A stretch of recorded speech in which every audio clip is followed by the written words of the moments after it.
우리 옆에 계신 분들 인사합시다. 사랑하고 축복합니다. 사랑하고 축복합니다. 네, 오늘도 찬양이 너무 좋았습니다. 이제 오늘 말씀 제목은요. 사도행전 28장이 이제 마지막이거든요. 그래서 이제 사도행전의 결론 메시지 첫 번째 시간 해가지고 소주제를 본질로 한번 잡아 보았습니다. 뭐 모든 어떤 글의 결론에는 이제 중요한 메시지가 담겨져 있겠죠. 이제 물론 28장에는 이제 나중에 우리가 다음 주 또 보게 될 말씀 보면 로마에 결국 도착을 합니다. 그죠? 로마에 도착을 하긴 하는데 로마에 도착하는 그 모든 행적 가운데 오늘 사건은 또 그 중간 과정에서 한 섬에 잠깐 들리게 되는 그런 이야기가 또 나오고 있는데 그 모든 이야기 속에서 하나님이 숨겨둔 본질이 무엇일까? 그거를 우리가 좀 찾는 게 중요할 것 같아요. 모든 이야기의 어떤 결론을 맺을 때는 앞에 있던 모든 내용들을 좀 간추리고 요약하고 또 그것을 확실한 어떤 중요한 메시지를 일목요연하게 전달하는 어떤 그런 느낌들이 있잖아요. 28장의 그 느낌들을 우리가 한번 찾아보는 겁니다. 중요한 메시지가 있지 않을까. 근데 제가 이제 28장 우리 뭐 성경 뭐 많이 읽었지만 또 이 부분에 대한 설교도 좀 많이 들었던 것 같고 많이 배워보기도 했는데 참 이 28장에 숨겨둔 그 중요한 본질적 메시지보다는 우리의 어떤 적용 중심적 메시지가 참 많이 있지 않았을까라는 생각을 많이 해보게 됐어요. 이번 본문 말씀을 연구하면서 오늘 말씀도 여러분 잘 아는 사건이잖아요, 그죠? 멜리데 섬에 가서 또 뱀에 물리고 하는 그런 사건들이 등장합니다. 근데 뱀에 물려도 바울이 별로 뭐 크게 상하지 않고 그 다음에 또 멜리데 섬 사람들한테 복음을 전하고 그런 어떤 여러 가지 이야기들이 있어요. 근데 이 본문을 적용 중심으로만 자꾸 보게 되니까 이제 뱀에 물려도 괜찮은 바울 뭐 이렇게 이제 가버리면 그래서 진짜 뱀에 물리려고 하는 사람 실제로 옛날에 그런 거 있었대요.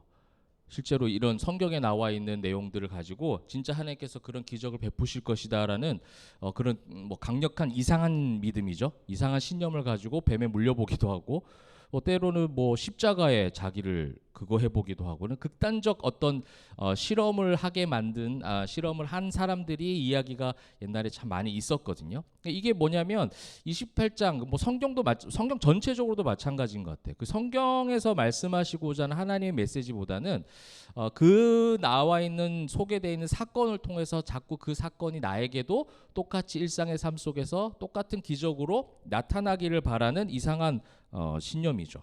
그게 어떻게 보면 오늘 이제 성경에 보면 대표적인 게 제가 늘 이제 생각했던 이미지가 뭐냐면 멜리데 섬의 복음화예요. 복음화. 그죠? 바울이 그 멜리데 섬에 등장을 했고 그다음에 뱀에 물려도 안 물리고 그 사람들이 이제 뭐 와 하고 있는데 또 보블리오라는 그 거기를 다스리는 사람의 아버지의 병도 낫게 해주고 또 많은 사람들이 고침을 받고 이런 모든 일련의 사건을 통해서 멜리데 섬이 복음화 됐다라고 그렇게 많이 배웠던 것 같아요. 근데 아무리 눈 씻고 성경을 찾아보아도 멜리데가 복음화 되었다라는 말은 없어요. 그죠? 낫고 고침을 받았다. 그럼 나는 이때까지 뭘 들은 거지? 난 성경을 읽으면서도 수없이 읽으면서도 멜리데 섬이 복음화 되었다라면서 생각하고 넘어갔던 것 같아요. 근데 멜리데 섬이 복음화 되었다라는 말은 없어요. 뭐 복음화 됐을 수도 있어요. 제가 안 됐다라는 말을 하는 것이 아니라 우리가 진짜 중요하게 바라봐야 될 관점을 자꾸 놓치게 만드는 뭔가가 있다라는 거예요. 내가 바라는 적용, 내가 바라는 결과, 내가 이상적으로 생각하는 하나님은 이렇게 일하셔야 합니다라고 생각하는 내가 만든 뭔가가 있다라는 거예요. 그죠? 이 보블리 어떤 적용은 뭐 이런 적용도 있어요. 이 보블리오가 보시게 되면 그 사람들 영접했다고 하잖아요. 바울과 바울 일행들을 잘 영접하고 친절하게 베풀었더니 아버지가 병을 낫게 되었으니 여러분들도 뭐예요? 친절하게 잘 섬기고 영접하고 대접하라는 거예요. 그러면 이렇게 엄청난 좋은 하나님의 은혜와 결과들이 열매들이 있을 것이다. 근데 저는 뭐 이런 모든 적용이 다 나쁘다라고 말하는 게 아니라 어찌됐든 그 말씀 속에 숨겨둔 하나님의 마음 하나님의 뜻, 우리에게 가르쳐 주시고자 하는 그 본질적 메시지를 가리운다면 사실은 이런 적용들은 다 필요 없는 적용이 돼버리는 거예요. 그 본질적인 하나님 메시지가 있고 거기에 따라온 여러 가지 여러 가지 따라오는 것 적용들은 괜찮아요. 그럴 수 있어요. 뭐 이렇게 왜냐하면 우리 삶의 여러분들의 일상의 삶들이 다 각양각색이잖아요. 다 달라요. 다 다르기 때문에 어떤 한 가지의 적용으로 이야기할 수는 없어요. 그렇기 때문에 적용은 여러 가지 나올 수는 있긴 하지만 본질을 놓치고 적용으로 가버리면 아까 제가 말씀드렸던 그런 극단적 적용을 가버리는 거예요. 물론 뭐 뱀에 어떤 물리려고 일부러 하는 사람은 없겠죠. 그런데 일상의 삶 속에서 그런 것을 믿음이라고 착각하게끔 만드는 것이 분명히 있다라는 거죠. 사도행전 28장에 로마로 가야 되는 그 과정 가운데 배가 난파가 되고 그 배가 난파가 된 상황 가운데서도 또 구해 주셨잖아요. 그래서 27장 마지막 보면은 모두가 다 거기 있는 사람들이 다 상륙하여 구조가 되었다. 이것도 엄청난 기적이잖아요. 지금 일어날 수 없는 일이에요. 그러다 보니 자꾸 기적들이 더해지다 보면 우리에게 뭘 자꾸 바라는 마음이 생기는 거예요. 내 삶 속에 기적이 일어나길 바라는 거예요. 근데 또 사도행전 28장의 최종 목적지가 로마인 것처럼 또 착각할 수도 있어요. 바울이 로마에 도착하게 되거든요. 근데 이 후문맥 나중에 이제 우리가 다음 주나 그 다음 주에 이제 보게 될 텐데 그 문맥을 보면 로마에 가서 뭐 특별한 일이 일어나지도 않아요. 그러니까 우리의 일상의 삶 속에서 정말 본질이 무엇인가? 우리가 본질이라고 생각했을 때 그 본질의 어떤 단어, 그 본질이 성경에서 말하는 본질이 무엇인가라는 어떤 고민들은 많이 하는 것 같아요. 많이 하는 것 같지만 이것이 일상생활에서 어떻게 접목이 되어지고 이것이 생활화가 될 것인가, 이건 정말 쉽지 않은 것 같아요. 그래서 오늘 28장을 이제 사도행전 우리가 어느덧 그죠? 개척 시작하고 사도행전을 봤는데 2년 정도 걸렸네요. 사도행전을 다 보는데 28장까지 우리가 다 보게 되었습니다. 그래서 이제 제가 이제 성경의 어떤 본질적인 메시지를 보기 위한 팁을 먼저 드리면요, 항상 처음에 제가 늘 여러분들께 강조했던 거죠. 구속사적 관점이 필요해요. 예수님의 구원사적 관점, 예수님이 우리를 구원하셨다라는 관점이 가장 중요한 어떤 본질적 메시지를 보는 첫 번째 단계인 것 같아요. 왜냐하면 성경은 구원에 이르는 지혜를 주시는 게 성경이잖아요. 결국 예수님을 보게 하시는 것, 구원자이신 예수님을 믿게 하는 것이 성경이라면 우리는 그 관점을 절대로 떠나서는 안 되는 거죠. 그러니까 오늘 이 멜리데 섬의 사건이 구속사적 관점으로 어떻게 우리가 바라볼 것인가, 그 다음에 그런 어떤 믿음을 가진 성도들이 어떻게 해요? 세상 속에서 어떠한 마음가짐으로 세상의 실체가 어떻다라는 인식을 가지고 그 믿음으로 함께 접목해서 살아낼 것인가. 이게 이제 가장 중요한 본질적 교훈을 찾기 위한 단계인 것 같습니다. 그런 어떤 기본 베이스를 가지고 하나씩 오늘 말씀을 한번 살펴보도록 할게요. 자, 그림을 먼저 한번 보겠습니다. 첫 번째 나오는 그림, 이게 뭘까요? 약간 그 국기 비슷하죠? 조지아 커피 뭐 생각하는 사람들이 있을 것 같은데, 그죠? 자, 조지아 그 나라는 아니고 이거 뭐 단체. 그 국기하고도 비슷한 거 다 나오네요 지금. 일본이라고 하시죠, 일본. 네.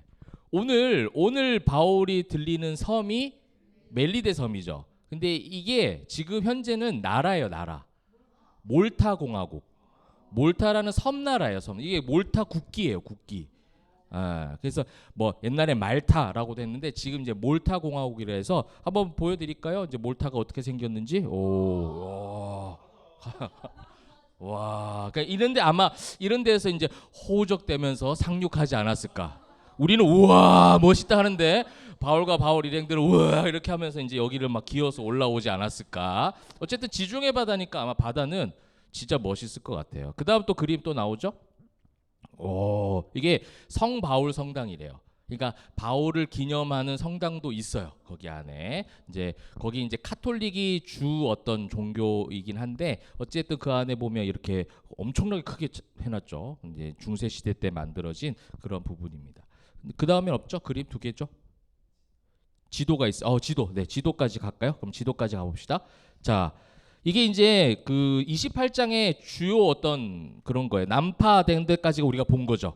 난파된 데까지 봤다가 이제 멜리데, 몰타까지 온 거예요. 그 다음에 수라구사라는 게 시칠리아 섬, 여러분 많이 들어보셨나요?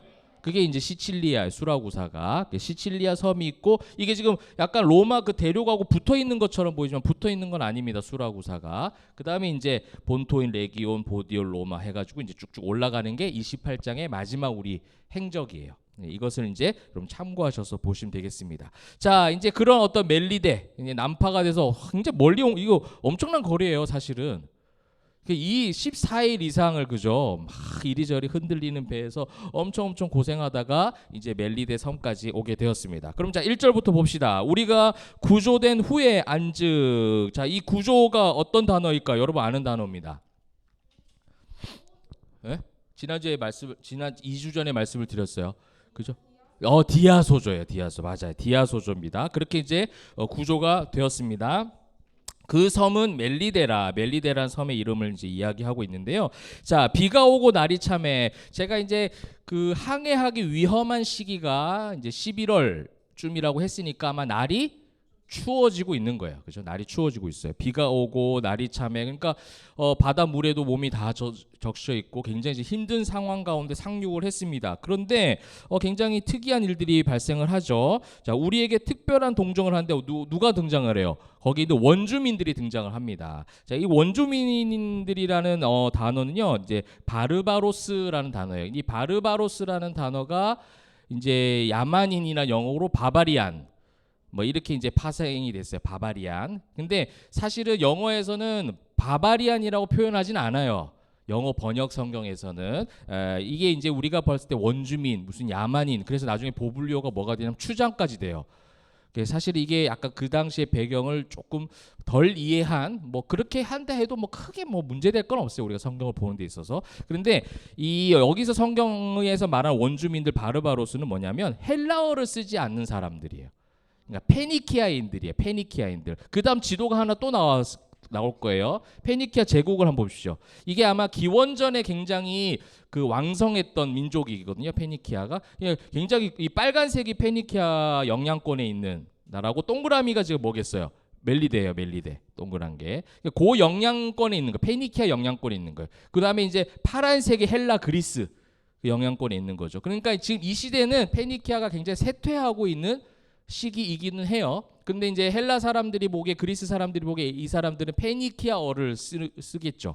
그렇기 때문에 우리랑 다른 언어를 쓰는 사람이라는 표현으로 이렇게 이제 지금 바르바로스라는 원어를 쓴 거예요. 그러니까 뭐 원주민 뭐 우가 하면서 막 식인종들 막 나와가지고 막 여기 팬티만 입고 나와가지고 막 이런 원주민의 개념이 아닌 거예요. 우리는 이제 그런 왜냐면 제가 이거 왜 얘기하냐면 이렇게 많이 해석을 해서 선교사님들이 선교 가는 그 동기를 막 발견하기도 하거든요. 막 극한으로 막 오지로 가서 선교하는 거에 대한 어떤 부분들 이제 그런 하신 분들 참 귀하긴 하지만 어쨌든 이 성경에서 말하는 거는 그 원주민이 아니다. 그래서 헬라어를 쓰지 않는 페니키아인들 다른 언어를 쓰는 사람들이에요. 그러니까 내가 말을 해도 알아듣지 못한다 이런 표현이 이제 바르바로 씁니다. 그런 원주민들이 이제 뭐 하냐면 특별한 동정. 이제 우가 이런 원주민 같았으면 바로 창을 찌르는 게 보통 그죠? 외지인 사람들이 오면 굉장히 공격적이거든요. 그런 어떤 진짜 야만인들 그런 사람들은 근데 이제 이 원주민들 그러진 않았어요. 아마 낯선 사람들의 왕래가 꽤 있었다라는 걸 좀 추측해 볼 수가 있어요. 저 사람들이 어떻게 하다 저런 사고가 났지? 또 그런 사고가 아마 그 전에도 그런 경험들이 있었기 때문에 저 사람들을 구해줘야 된다라는 그런 어떤 상식적 생각을 하는 사람들이 원주민들이었습니다. 이제 그 사람들이 불을 피워서 특별한 동정을 해서 영접해주는 좋은 어떤 이야기가 이제 나오고 있습니다. 자, 여러분 이게 이제 멜리데 섬에 가게 되어지고 이런 어떤 원주민들을 만나게 되어지는 것들이 우리가 이제 사도행전 28장이 사도행전 전체적인 어떤 결론이라면 그 전에 있었던 여러 가지 메시지들을 발견해봐야 되겠죠. 이 뭘 발견할 수 있을까요? 뜻하지 않는 지금 상황 가운데 멜리데 상륙했잖아요. 우리 그런 거를 지금 처음 본 건 아니죠. 많이 봤어요. 사도행전 1차, 2차, 3차 전도여행이 다 그랬고 2차가 또 특별히 그랬잖아요. 바울이 계획했던 것이 있었지만 가지 않게 하셨던. 그래서 중요한 선교적 언어가 뭐예요?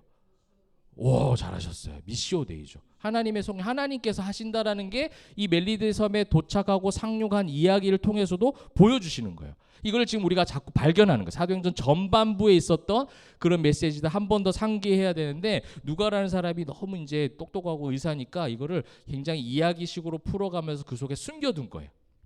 이제 우리는 그 보화를 찾아내야 하는 거죠. 미시오 데이. 멜리데 섬에 가게 하신 것이 하나님의 역사구나. 하나님의 선교구나. 하나님의 계획하신 가운데 있구나라는 것을 먼저 우리가 한번 파악을 해본다면 이제 그들이 특별한 대접을 합니다. 하나님의 선교, 하나님의 미시오데이, 하나님의 인도하심으로 멜리데 섬에 왔어요. 그리고 난파되지 않을 것이야. 한 명도 상하지 않을 것이야. 하나님 약속이 있었기 때문에 오케이. 이들이 특별한 대접하는 것도 어느 정도 이제 이해가 될 것 같아요. 하나님의 계획 가운데 있으니까. 그래서 이 사람들이 특별한 동정을 하고 해줍니다. 그런데 지금 갑자기 또 무슨 일이 지금 발생해요? 이게 이제 정말 피곤하게 만드는 것 같아요. 바울이 사람들이 불을 피우니까 바울은 자기 딴에 도와주는 거예요. 마른 나뭇잎들을 많이 이제 묶음을 이렇게 걷어갖고 막 이제 불을 피워가지고 불에 넣고 막 이렇게 하는 거예요. 근데 그 나무 안에 뭐가 있었던 거죠? 독사, 뱀이 있었던 거예요. 이걸 나무를 팍 하는데 뱀이 그 안에서 뜨거우니까 퍽 튀어나가지고 뭘 한 거예요 지금? 바울 팍 이거 문 거예요. 손을 물는데 여기 있는 손을 물고 있는지라 이걸 헬라어로 직역하면 어떤 모습이냐면 이렇게 손에 이렇게 매달려갖고 대롱대로 이런 상황이에요. 이거예요 지금. 물고 지금 계속 이렇게 매달려 있는 거 이렇게. 웃겨요. 한번 물려볼래요? 얼마나 황당했을까. 바울이 또 시작이네 이랬을 것 같아요, 그죠? 또 아니 하나님의 선교로 하나님 미시오데이로 지금까지 그런 것을 믿고 멜리데까지 와가지고 또 원주민들이 좀 낯설만한데 이렇게 특별한 동정도 보여주고 불도 피우고 화기애애한 분위기 조금 따뜻한 분위기 좀 생기나 했더니 갑자기 또 뱀이 거기서 튀어나와가지고 대롱대로 그것도 물고 또 놓지도 않아. 계속 매달려 있는 거예요. 그럼 이제 그 다음 반응 보세요. 이제 4절 보세요. 원주민들이 이 짐승이 그 손에 매달려 있음을 보고 서로 말하되 뭐라고 말하는지 봅시다. 진실로 이 사람은 뭐한 사람이로다? 이 사람 살인자다. 바로 또 이렇게 돼버리는 거예요. 왜 살인자라고 했어? 왜? 좀 이해가 안 되죠. 왜냐하면 이제 그들이 가지고 있었던 여기 봅시다.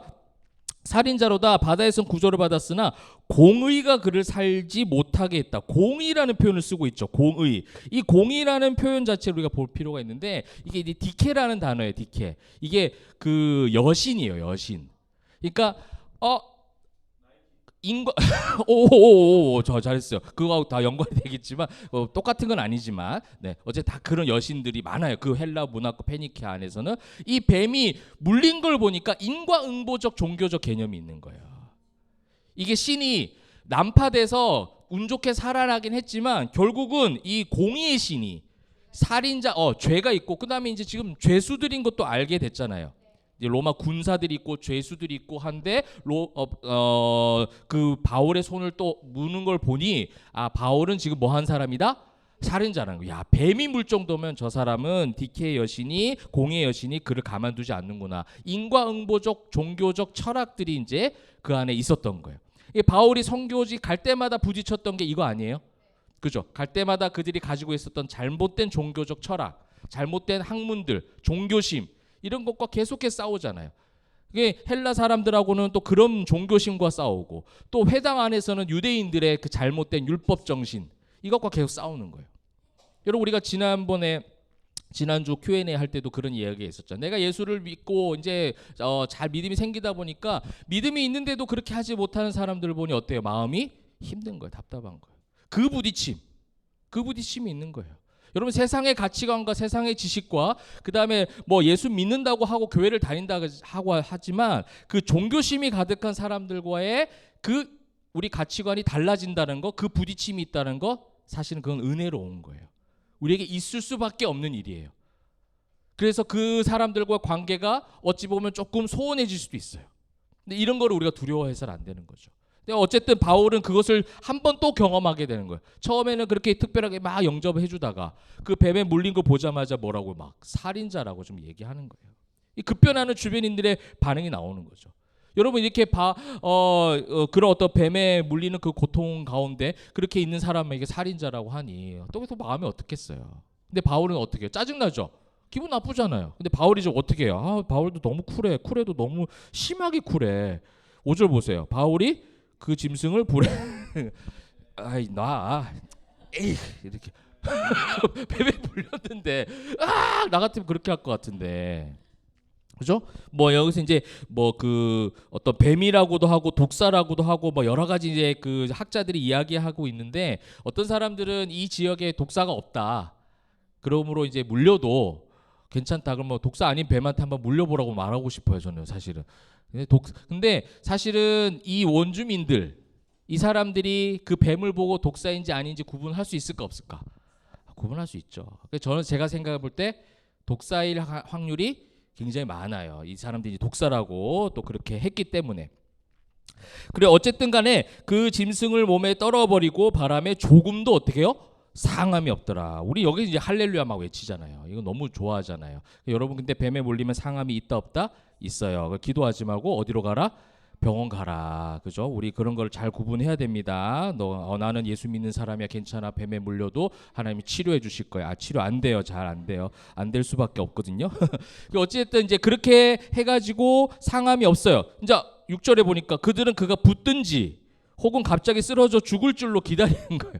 저 보니까 심지어 독사에 물렸으니까 여기가 붙든지 쓰러져 죽든지 둘 중에 하나는 한다 하고 기다리고 있는데 오래 기다려도 그에게 아무 이상 없음을 보고 돌이켜 생각하여 말하되 어떻게 또 이제 극단적으로 또 바뀌죠.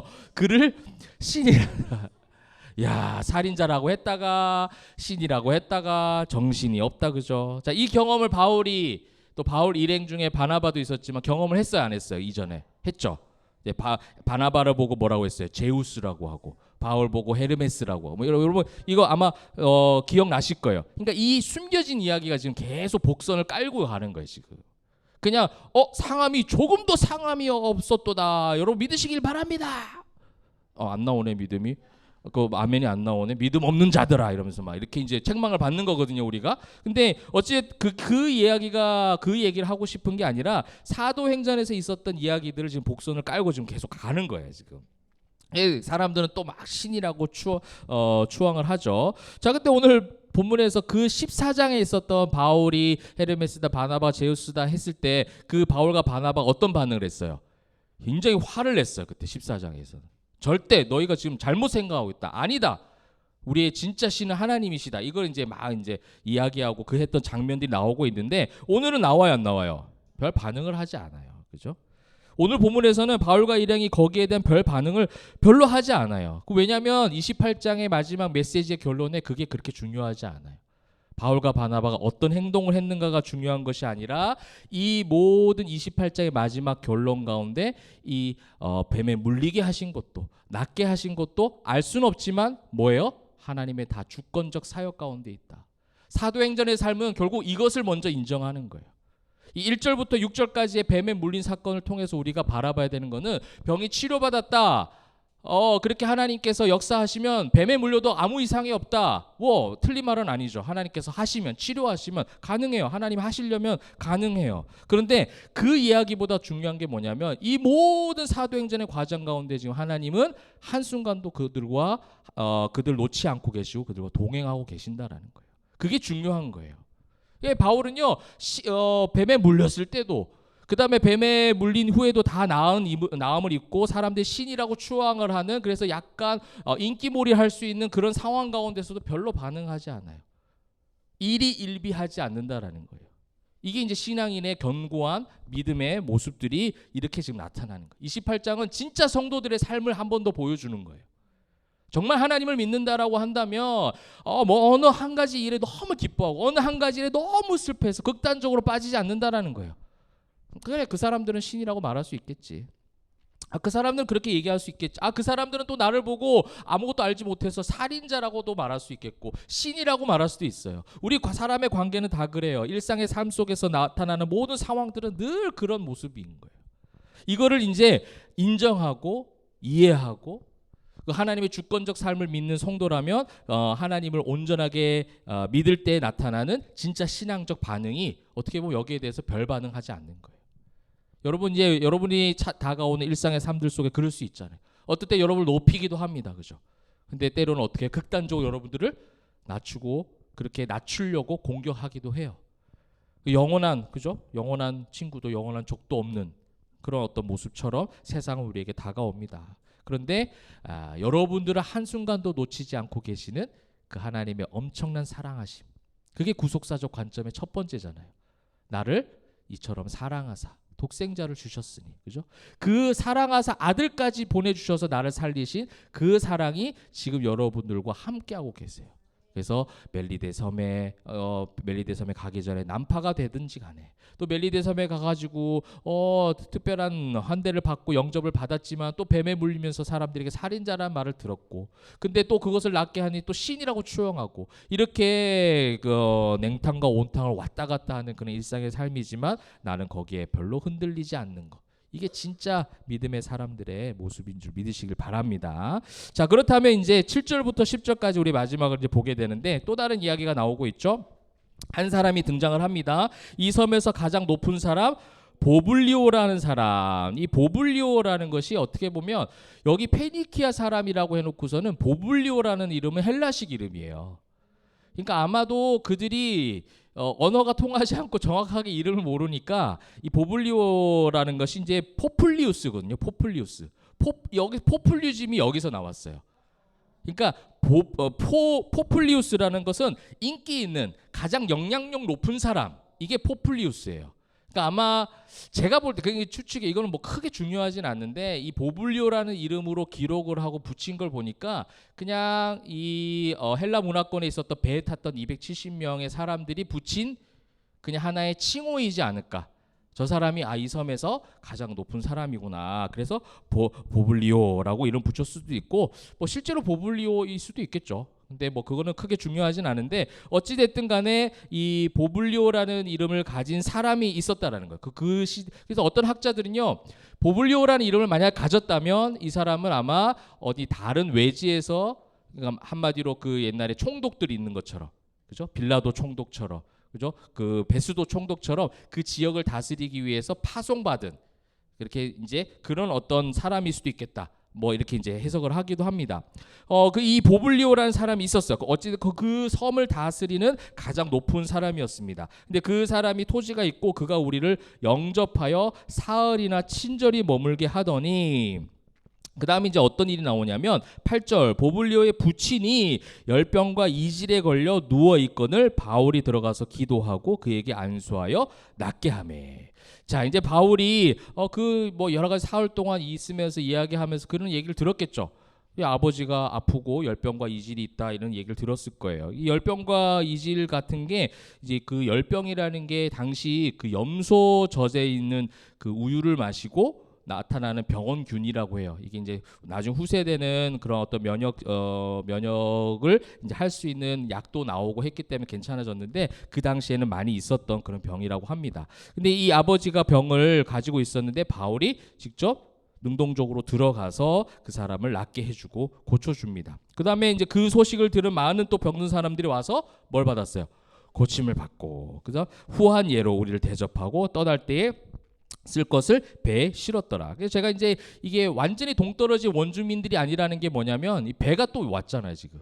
그러니까 배가 어느 정기적으로, 섬은 그런 게 있죠. 자주는 오진 않지만 정기적으로 섬에 배가 오잖아요. 아마 그런, 그다음에 276명을 실으려면 작은 배는 또 아니었을 거예요. 굉장히 큰 상선이 아마 그 지역을 다니면서 멜리데에도 들리고 이렇게 했던 것 같습니다. 그래서 배에 이제 뭐 음식도 주고 여러 가지 물건도 주고 배를 타게 되는 그 내용까지가 이제 7절부터 10절까지예요. 자, 여기서 이제 우리가 구속사적인 어떤 발견을 또 좀 해야 되겠죠. 자, 오늘 보시게 되면 바울이 들어가서 보블리오의 아버지의 병을 어떻게 했다고 했어요? 낫게 함에 했죠. 어떤 치료의 개념이죠. 그 다음에 이제 9절에 보면 또 그 치료의 개념이 또 나옵니까? 섬 가운데 다른 병든 사람들이 와서 고침을 받고, 이 두 가지의 어떤 치료의 개념에 해당되는 두 가지의 단어가 나오는데 이 단어가 당연히 다르겠죠. 자, 다르다는 거예요. 자, 이것을 통해서 우리는 예수님의 어떤 모습들을 발견하고, 그 다음에 아까 저 말씀드렸지만 구속사적 관점을 발견했다면 그걸 가지고 성도들은 어떻게 해요? 세상 가운데 그렇게 살아가야죠. 아까 우리 레인이가 그런 기도를 했잖아요. 우리도 하나님께서 나에게 주신 사랑을 다른 사람들에게 전하게 해주. 이게 이제 진짜 성경적 성도들의 삶이거든요. 이게 이제 두 단어를 통해서 우리가 발견이 되더라는 거예요. 자, 낫게 하메라는 단어 한번 봅시다. 낫게 하메. 자, 이것도 약간 뭐 일본어 같다, 그죠? 이아오마이, 그죠? 이아오마이, 낫게 하매, 이아오마이인데 이게 이제 치료하다, 고치다라는 거예요. 근데 이 단어가 신약 성경에서 어느 용례로 많이 쓰였냐면 예수님께서 치료하실 때 많이 쓴 단어가 이아오마이예요. 그러니까 예수님께서 병을 낫게 하실 때 이 단어를 많이 썼어요. 그러니까 우리가 이 완전한 치료예요. 이거는 이아오마이는요. 치료의 행위로 끝나는 것이 아니라 진짜 치료가 됐다라는 거예요. 고침을 완전하게 받았다라는 내용이 바로 이아오마이예요. 그래서 한 가지 예를 들어볼게요. 이아오마이의 그 치료는요, 궁극적인 치료를 다 이루어내는 거예요. 병든 것뿐만 아니라 그 사람의 영육의 모든 것을 완벽하게 치료하는 단어가 바로 이아오마이예요. 여러분 실제로 마가복음 5장에 보면 그 혈루증 앓은 여인이 등장을 합니다. 14년 동안 혈루증을 앓았는데 무리가 너무 많은 거예요. 근데 예수님의 옷가에 손만 대도 나을 것이라는 믿음이 있었거든요. 그래서 예수님 막 지나가고 막 사람들이 막 열광하고 있는 가운데 겨우 손을 댔어요. 혈루증이 나았을까 안 나았을까요? 혈루증 확 깨끗하게 나았어요. 그러면 나았으니까 내 목적을 달성했잖아요. 그러면 그 자리를 떠나면 되는데 그 여인이 자리를 떠나지 못해요. 근데 예수님이 그거를 아신 거예요. 그리고 잠깐 딱 멈춰서서 부릅니다. 그리고 불러서 뭐라고 말씀하시냐면 따라 네 믿음이 너를 구원하였으니 평안히 가라. 네 믿음이 너를 뭐하였으니 구원하였으니. 그러니까 진짜 예수님께서 원하시는 이아오마이는요, 혈루증이 치료되는 것만 원하신 것이 아니라 구원받기를 원하시는 거예요. 이게 예수님 바라는, 예수님께서 행하시는 진짜 고침과 치료의 기적인 거예요. 우리는 병이 치료되는 것만 생각하잖아요. 이아오마이의 개념이 없으면요, 우리 결국은 뭐예요? 일상 삶 속에서 내가 원하는 것들을 이루기 위해서 살아가는 종교심으로 빠져드는 거예요. 근데 예수님의 고침은요, 그냥 단순하게 어떤 재정적인 것을 회복하시고 건강을 고치시고 관계를 고치시고, 자꾸 우리는 그런 어떤 고치심, 어떤 상황의 변화, 이거를 기대하는데 그것이 아니라 완전히 우리의 내면 나를 바꾸시는 하나님의 은혜라는 거예요. 나의 모든 생각과 가치관을 완전히 바꾸시는 게 이아오마이예요. 그렇다면 반대로 지금 똑같은 개념처럼 보이는데 9절에 나와 있는 고침을 바꾸는 무슨 단어냐? 이건 굉장히 보편적 단어예요. 데라피오라는 단어예요. 데라피오. 여러분 테라피. 그러니까 이게 이제 이 어근이에요. 데라피오에서 테라피가 나오는 거예요.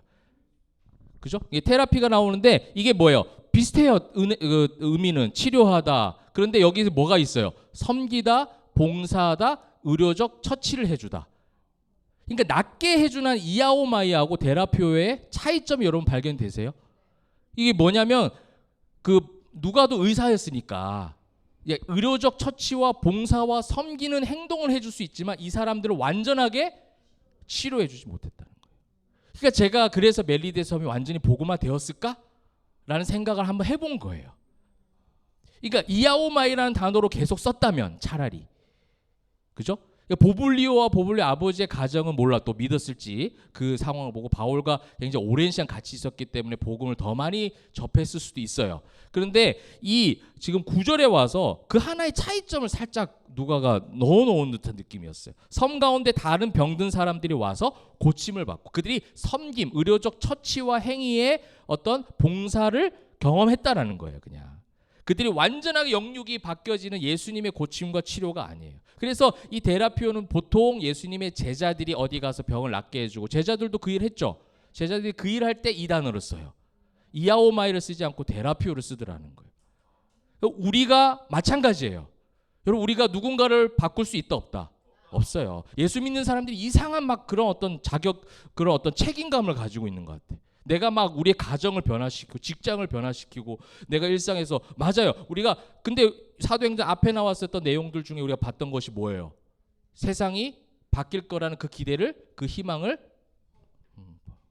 버려까지는 하지 말고 너무 과하게 품지 말자. 이렇게 버리면은 너무 우리가 절망주의로 가버리니까 극단적이네 되게. 네. 버리지는 말고 우리가 너무 그 과한 기대감 때문에 따라오는 실망감이 있다라는 거죠. 나로 인해서 내가 뭔가를 다 바꿀 수 있는 게 아니에요. 바울이 지금 뭔가를 다 바꾸고 온 게 아니었잖아요.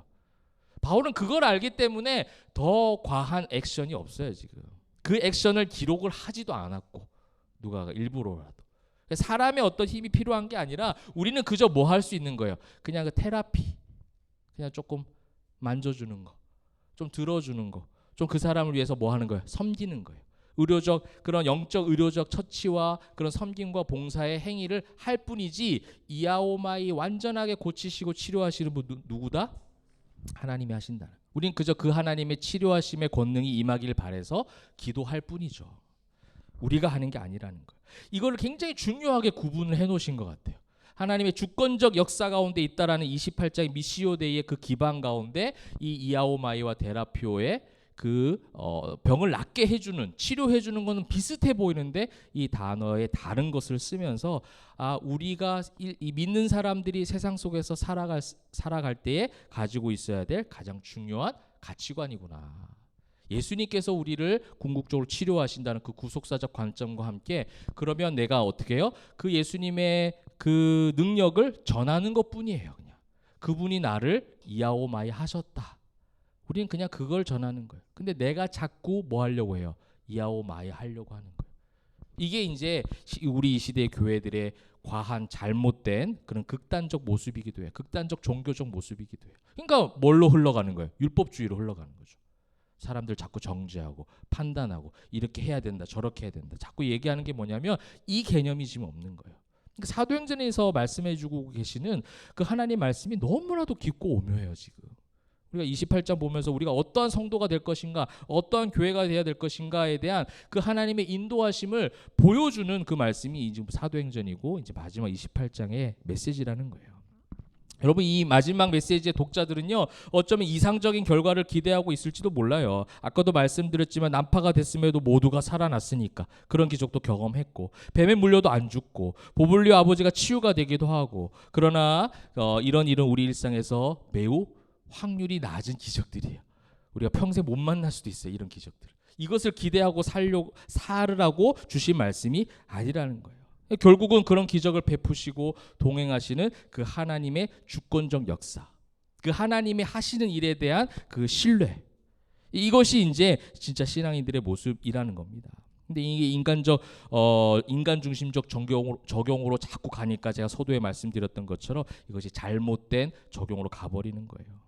뱀에 물려도 죽지 않은 바울의 이야기가 자꾸만 더 중심이 되고 사도행전의 메시지를 그러니까 어떻게 보는 거예요? 앞에 있었던 모든 사도행전 내용이 다 은사 중심, 능력주의, 신비주의, 기적 중심으로 자꾸 적용이 되어버린 거예요. 그렇게 싸버린 거예요. 28장 마지막 결론의 메시지까지도 자꾸 오역을 하니까 사도행전 전체에 나타났던 성령의 충만함, 혀가 불같이 갈라지는 그런 어떤 방언을 한 역사들, 안진뱅이가 일어나는 사건들, 죽은 자가 살아나는 모든 사건들 이것들이 다 어떻게 돼버리는 거야? 우리 삶에 반드시 나타나야 될 기적으로 자꾸만 해석을 해버리더라는 거예요. 그래서 왜 내 삶에는 그것이 안 나타나? 왜 성령이 충만하면 그런 일들이 그런 문제가 해결된다고 성경에서 말씀하셔서 내가 지금 믿고 교회에서 열심히 다니고 섬기고 말씀 보고 기도하고 있는데 왜 내 삶 속에는 그런 일들이 여전히 안 일어나고 있을까에 대한 그런 잘못된 극단적 방향으로 흘러가 버리는 거예요. 그러므로 우리는 말씀을 자꾸 구속사적인 관점으로 예수님의 그 행적들, 이 예수님이 이아오마이 하신 건 예수님의 사역이잖아요. 그죠? 가르치시고 전파하시고 치료하셨다. 그때 이제 그 단어 하나님 예수님께서 그들을 궁극적으로 병을 치료하기 위해서 오신 게 아니에요. 의사로 오신 게 아니에요. 예수님은 의사의 사역을 감당하려고 오신 것이 아니라 우리를 뭐 하시려고? 구원하시려고. 죄에서 구원하시려고. 아까 집사님 말씀한 것처럼 소테리아. 죄에서 완벽한 구원을 해주시고 그 다음 우리 삶 속에서 필요한 뱀에서 물려도 살아나는 소조. 그죠? 그런 구출과 그런 구조도 하나님께서 행하시면 하나님 하시는 거고 아니라면 그리 아니하실지라도 괜찮아. 왜냐하면 이 모든 행적이 다 하나님의 뜻 가운데 있으니까. 그렇게 믿는 믿음의 고백이 우리를 흔들리지 않게 하더라는 거예요. 그게 우리가 찬양을 고백했던 것처럼 거친 파도가 날 향해 와도 그죠? 잠잠하게 뭘 보는 거예요? 잠잠하게 주를 보리라. 이게 사도행전 28장의 찬양 선곡이 참 좋았어요. 우리 찬양 고백이 완전 이 사도행전 마지막에 진짜 우리 신앙 고백이 된 찬양의 고백인 것 같아요. 여러분 이것이 우리가 노래로 끝나지 않기를 소망합니다. 삶의 고백이 되면 좋겠어요. 그래서 주품에 거하는 거예요. 주품에 거해도 뱀은 물어요 안 물어요? 물어요. 주품에 아파요. 주품에 거하는데 뱀이 안 물리기를 바라는 게 잘못됐다는 거 우리가. 주품에 거하지만 아직 주님이 다시 오시지 않았기 때문에 우리는 치열한 영적 전투가 행해지는 이 땅 가운데서 살아내야 돼요. 그래서 뱀에 물리기도 합니다. 뱀에 물리기도 하고 뱀에 물려서 회복도 되지만 죽을 수도 있고, 그죠? 죽으면 어때요? 우리가 이 육신의 삶이 끝이 아니라 그 이후에 본향의 영원한 삶이 우리 있기 때문에 사나 죽으나 다 괜찮다라고 말할 때 마귀는 어떻게 할 수가 없어요. 그죠? 틈탈 수가 없어요. 이런 믿음의 장성한 분량에 도달해서, 그죠? 하나님도 깜짝 놀래키고, 그죠? 사단도 깜짝 놀래키는 우리 포에마 성도들, 또 이번에 일상의 삶이 되시기를 주님의 이름으로 축복합니다. 말씀을 맺도록 하겠습니다. 제가 그 요리 같은 걸 별로 이렇게 관심이 없어서 요리 관련된 프로그램 잘 안 보는데 이번에 흑백 요리사를 한번 봤어요.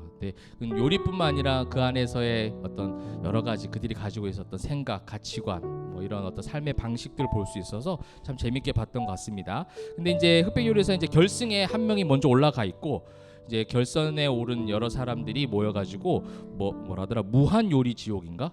뭐 해가지고 그 두부라는 재료가 엄청나게 많이 줘서 두부 가지고 계속 서바이벌식 요리를 하는 거예요. 그러니까 두부가 이제 원 재료인 거죠. 그러면서 창의력을 발휘해서 여러 가지 메뉴, 그다음에 창의력과 함께 맛도 있어야 되니까 완성도도 높아야 되고, 이제 그것을 해가지고 두부 요리로만 그 심사위원들이 뭐 한 20몇 개를 먹는 거죠. 그래서 이 심사위원들도 야, 이게 될까? 두부 가지고 이게 될까? 막 이렇게 얘기하는 거예요. 근데 이제 엄청나게 잘하더라고요, 요리사들이 두부를 가지고. 근데 탈락될 때마다 탈락의 주된 원인은 뭐였냐면, 두부라는 그 원재료를 이제 커버해버리는 다른 거를 너무 많이 과하게 했을 경우에 이제 탈락이 되는 경우들이 좀 있더라고요. 그러니까 이 심사위원들이 두부 맛이 나야 된다는 거지. 두부를 원재료로 했을 때 두부가 맛이 있어 느껴져야 된다. 맛이 가려지면 안 된다. 그래서 그 두부와 함께 다른 재료와 조화를 잘 이루는 음식들을 추려내서 결선에 올리더라는 거예요. 여러분, 이제 제가 이 말씀 왜 드렸는지 아시겠죠? 여러분, 우리가 신앙생활에서 중요한 게 이게 본질이거든요. 본질. 우리 안에 예수가 없이 얼마나 많은 종교 생활을 했는지 몰라요. 이때까지 보게 되어지면. 예수라는 것이 없는, 예수님을 통해서 우리가 빛을 내고 맛을 내야 되는데 그것을 다 가리우고 세상에 여러 가지 곁가지들을 가져와서 겉으로 보기는 화려해 보이는데 탈락될 만한 것들이 얼마나 많은지 모른다는 거예요. 사도행전 28장 마지막은요, 간접적으로 지금 예수님을 계속 보게 하는 거예요. 바울과 바울 일행들이 이런 반응 저런 반응에 어떤 말을 했느냐, 그 앞에는 다 소개를 하긴 했지만 지금 별로 하지 않아요. 그들이 기대했던 결과가 따라오지 않을 때도 있어요. 근데 또 숨어서 역사하시는 거야. 하나님께서 또 치료하시는 거죠.